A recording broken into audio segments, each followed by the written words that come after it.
Kita ke Waskita Karya yang dijebol 2,5 triliun rupiah oleh dirutnya dan kroninya. Duh, angka korupsi kok gede-gede banget sih, triliun-triliun, sudah triliunan, tapi kok belum ada yang dieksekusi mati ya. Jadi aja masih banyak yang korupsi, gak ada yang takut sama hukum. Bagaimana supaya kapok dan keluarganya gak flexing-flexing kekayaan hak rakyat? Mereka didor aja kali. Korupsi di atas 1 triliun mah dihukum mati, disegerakan. Plus, selain dimiskinkan, semua anggota keluarga yang ada di kartu keluarga selama 10 tahun tidak boleh pakai sarana publik seperti ke rumah sakit umum, ke sekolah negeri, dan lain sebagainya yang dibayar oleh negara. Biar merasakan efek korupsi yang merugikan masyarakat itu pantas anggota keluarga itu terima. Bahkan bukan hanya pelaku korupsi, namun dipastikan semua yang menikmati yang biasanya mereka adalah nama-nama yang di kartu keluarga itu buat pelajaran, tidak boleh pakai sarana umum yang dibiayai oleh negara. Sekali lagi, setelah mereka bayar semua hasil jarahan, setelah dimiskinkan. Peristiwa ini sudah sepatutnya juga menjadi peringatan kepada BUMN lain untuk benar-benar bekerja secara profesional dan transparan sesuai dengan peta jalan yang telah diterapkan. Demikian bos BUMN berkata ketika dalam masa jabatannya anak buahnya terbukti lagi ketangkap masalah korupsi yang telah lebih dari 20 kasus besar-besar terjadi di BUMN-nya dan ratusan subkontraktor swasta yang mengerjakan pekerjaan-pekerjaan di bawah proyek BUMN yang tidak dibayar BUMN pada ngamuk-ngamuk di berbagai tempat, ditambah banyak BUMN yang merugi. Sekali lagi, ada apa dengan BUMN ini sebenarnya? Memang sulit mengingatkan pada netizen karena mungkin pemahaman akan bisnis belum terlalu banyak. Sekali lagi mohon maaf bahwa BUMN selama ini adalah biang masalah ekonomi dan biang korupsi. Jadi kalau mau meniadakan korupsi, salah satu cara adalah menutup 90% BUMN yang ada pada saat ini. Ada yang di-merger atau digabungkan, ada yang di-downsizing, ada yang ditutup, ada yang dibuatkan holding, dan semuanya yang tersisa dijual ke bursa saham dengan beberapa perusahaan mayoritas ownernya bahkan publik. Jangan merasa bahwa BUMN itu kan milik negara, lebih baik bisnis itu dipegang negara daripada swasta. Benar sahabat netizen, BUMN bagus kalau sistem bernegaranya otoritarian model komunis seperti BUMN Tiongkok. Itu bukan BUMN seperti apa yang kita bayangkan. BUMN ala Tiongkok adalah BUMPK, Badan Usaha Milik Partai Komunis, bukan milik negara. Dalam sistem kepartaian, kelolaan perusahaan adalah mesin uang yang bagus dan tidak dikorupsi. Dikorupsi lagi. Contohnya, ketika Xi Jinping menebas 1 juta anggota partai yang korupsi di BUMPK, tebasan Xi Jinping mulai dari hukuman mati, pemiskinan, juga seperti di awal, keluarga yang ada di KK tidak boleh keluar negeri, tidak boleh pakai fasilitas negara. Hukuman mati kepada pelaku korupsi disaksikan anggota keluarga yang ada di KK. Ini kejam.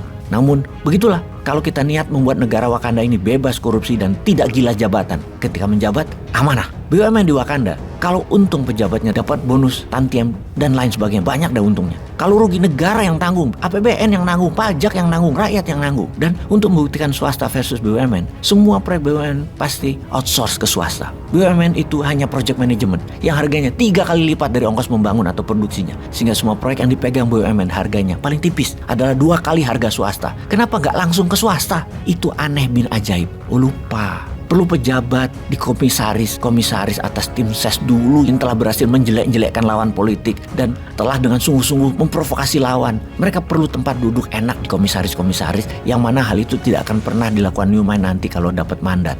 Lah dari 800 BUMN kalau komisarisnya 5, ada 4.000 tempat duduk nyaman ber-AC nggak kerja dapat cuan bulanan. Bakal hilang, tinggal 0. Ya nggak mungkin lah. Tapi ya udah, kalau sekarang mah masih ada 800. Ini tidak akan dilakukan sampai ke depan, dan mengecilkan BUMN tinggal 50 tidak akan dilakukan sampai ke depan kalau lihat dari yang dipajang pejabat calon 2024 sekarang, kecuali merekrut bosman jadi tim ses juga. Itu akan disapu bersih itu BUMN. Tapi nggak mungkin juga ya ngimpi bosman ini. Jadi ketika kita mengatakan kalau BUMN yang di bawah kementerian adalah biang masalah, maka ribuan komen akan menganggap bosman halu dan salah. Kalau salah dibilang bodoh. Ya memang bodoh, ngaku pinter kok, tenang aja bro. Oke, kita lanjut. Fakta data lagi saat ini adalah kalau BUMN tidak ada atau hingga tersisa 50-an perusahaan aja, kemudian semua ada di bursa saham, maka saya yakin UMKM akan meningkat hingga bisa menopang PDB Indonesia lebih dari 50% PDB nasional. Saat ini PDB nasional dalam 1 tahun itu ditopang oleh bisnis oligarki dan BUMN itu menguasai 50% lebih uang beredar. 20%-nya APBN, UMKM yang menghidupi 97%